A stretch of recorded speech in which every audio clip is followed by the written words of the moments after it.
BFM Business, Intégral Placement, le Club Imo. Suite du Club Imo, oui, avec Olivier Marin pour Propriété Le Figaro, Éric Tréguier pour Challenge et Marie Cœur de Roy, notre expert Imo sur BFM Business. Chaque semaine, ce Club Imo pour vous apporter des idées d'investissement sur le marché. Tiens, quand on investit quelque part, on rêve. Et on rêve aussi de ce qu'on pourra jamais s'offrir, faut être bien franc. Par exemple, un hôtel de luxe. Oui. Un hôtel de luxe, tout ça, pimpant. C'est le moment d'Olivier Marin, ça. Non. Hôtel de luxe pimpant, au-dessus de l'océan, face au soleil couchant. Bon, à défaut de pouvoir l'acheter, on peut quand même les visiter, ces hôtels de luxe. Oui, on peut les visiter. D'autant, je vous propose un coup de projecteur, en fait, sur les World Tourist Awards, qui sont, en fait, à l'hôtellerie de luxe, ce que les Oscars sont au cinéma. Donc, de l'hôtel le plus luxueux, meilleur spa, plus belle suite. Il y a beaucoup de catégories. Et en fait, la cérémonie de remise des prix s'est déroulée il y a quelques jours en Sardaigne. Et les hôtels situés en France ont été particulièrement prisés. Cocorico, vous voulez dire? Oui, absolument. Élu meilleur hôtel de luxe d'Europe, en fait, c'est le Peninsula Paris. C'est l'ancien Majestic, qui a été construit en 1908. Alors, il se trouve avenue Kléber dans le 16e arrondissement, 200 chambres, 450 employés, 4 restaurants, un spa avec piscine, des limousines prêtées aux clients, s'il vous plaît, et puis une domotique intérieure. Les clients peuvent, avec des tablettes tactiles, en fait, contrôler la lumière, la température, la musique. Vous voyez les images qui défilent pour les téléspectateurs. Élu meilleur hôtel du bord de mer en Europe, c'est l'Eden Rock, à Antibes, que vous connaissez très bien, Guillaume. Oui, j'y passe tous mes week-ends. Maison... Avec vous, Olivier. Avec, entre autres, maison de style Napoléon III, construite en 1870, un jardin extraordinaire. Bah moi, je préfère. 9 hectares plantés de pins centenaires, la mer en contrebas, une piscine taillée dans le roc, des cours de tennis, une trentaine de cabanes au bord de l'eau. C'est le repère de beaucoup de personnalités. On dit même pendant le festival de Cannes que c'est l'annexe d'Hollywood, de Madonna qui avait transformé sa suite en salle de gym, à George Clooney en passant par Liz Hurley qui se baigne toute nue, ou Robert De Niro. On compte plus en fait toutes les stars qui ont séjourné et qui continuent de séjourner à l'Eden Rock. Et puis élu meilleur spa d'hôtel d'Europe. Alors ça fera plaisir à Cédric. On est juste au-dessus du lac Léman. Ah oui. C'est l'hôtel Hermitage. Evian Resort. On est dans un parc naturel qui comprend 2 hôtels 4-5 étoiles, Royal et l'Hermitage. C'est l'établissement ouvert ses portes en 2014. Alors tout est dédié au confort, spa, 9 cabines de soins, espace repos, salle de fitness, voilà, tout pour le cocooning. Et puis j'ajoute 2 choses, meilleur hôtel français, le Bristol à Paris. Pour les conférences, c'est l'Intercontinental de Cannes. La chambre, c'est combien? Alors il y a différentes gammes de prix, on va dire. D'accord. Voilà. De 0 à l'infini, c'est ça. Il y a souvent 3 zéros. Il y en a plusieurs. Le 0 souvent plutôt derrière le premier chiffre. Voilà. On va redescendre sur le plancher des vaches, voilà, pour ces hôtels donc sur lesquels la France se classe particulièrement bien après ces World Tourism Awards. On redescend sur le plancher des vaches. Eric, ceux qui veulent acheter de l'immobilier classique, alors ils se réjouissent des taux bas, mais ils aimeraient bien que les prix baissent davantage encore. Et pour que les prix baissent, il faudrait qu'il y ait des terrains qui se construisent, de nouveaux logements. Et pour que de nouveaux logements apparaissent, il faudrait que les terrains qui ne soient pas construits soient cédés. En tout cas, qu'on en fasse quelque chose pour faire repartir la construction. Est-ce qu'on est sur la bonne pente là-dessus? Bah écoutez, des terrains, il y en a. Après, il y a des propriétaires qui se font peut-être un petit peu tirer l'oreille. Et quand on regarde bien qui a des terrains, on s'aperçoit que dans les endroits où il y a le plus besoin de construire, le plus gros propriétaire, ou en tout cas les plus gros propriétaires, sont aussi liés à l'État. Il y a l'État, bien sûr. Alors l'État, c'est le plus gros propriétaire de France. Il a exactement 10 millions de mètres carrés, 70 millions de mètres carrés. C'est quand même énorme.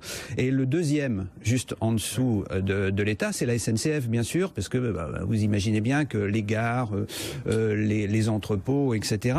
Et quand on regarde, la SNCF, elle a 12 millions de mètres carrés. Elle a 20 000 hectares de terrain disponible.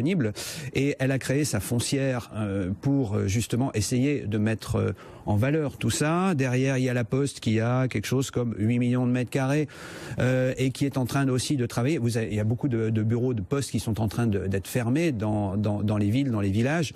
Alors effectivement, très souvent, c'est pas dans des zones tendues, on va dire, pour rester poli, mais elle a aussi des centres de tri à l'intérieur des villes importantes qu'elle est en train d'essayer de valoriser. Parce que en fait, fait, ce qui est en train de se passer, c'est que l'État, d'un côté, dit au ministère et aux différentes autorités, eh bien, vous allez faire des économies, on va réduire votre budget et en contrepartie, vous allez vendre du terrain. Et puis, de l'autre côté, il organise, disons, un autre circuit parallèle où on dit si un ministère apporte un logement, ou en tout cas un terrain, on va l'acheter avec une décote. Donc forcément le ministère il est pas très content. On en a souvent parlé, surtout les grosses difficultés qu'ils avaient trouvées, c'était avec le ministère de la Défense. Mais bien sûr.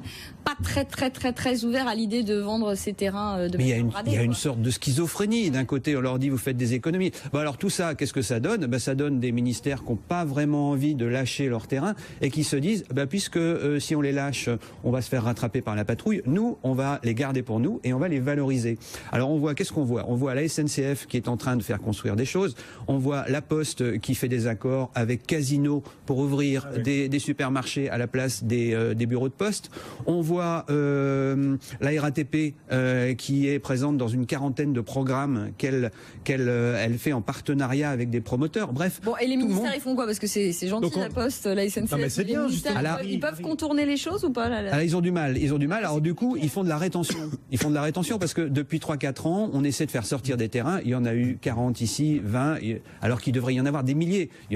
Personne ne veut sortir son terrain. Mais la SNCF, la Poste, entre autres, tentent de redynamiser ce qui leur appartenait. Ça leur appartient toujours. Ils vendent ces terrains. Alors non, justement, c'est là la subtilité, parce que s'ils vendent, ils se font rattraper par la patrouille. On leur dit si vous vendez, on va vous l'acheter, mais avec une décote de 60%. Alors ils disent pas question, on garde, et puis ils font des accords directement. Oui, et ils gardent en patrimoine puisque finalement ils l'ont pas payé très cher, ils construisent dessus et ils le louent. Et ils le louent à des locataires qui peuvent être d'ailleurs leurs propres salariés. Exactement, et ça fait autant d'opportunités d'investissement en plus. Exactement. Sur ce marché, puisque la SNCF, la RATP, la Poste, vous le disiez, délivrer un peu de foncier.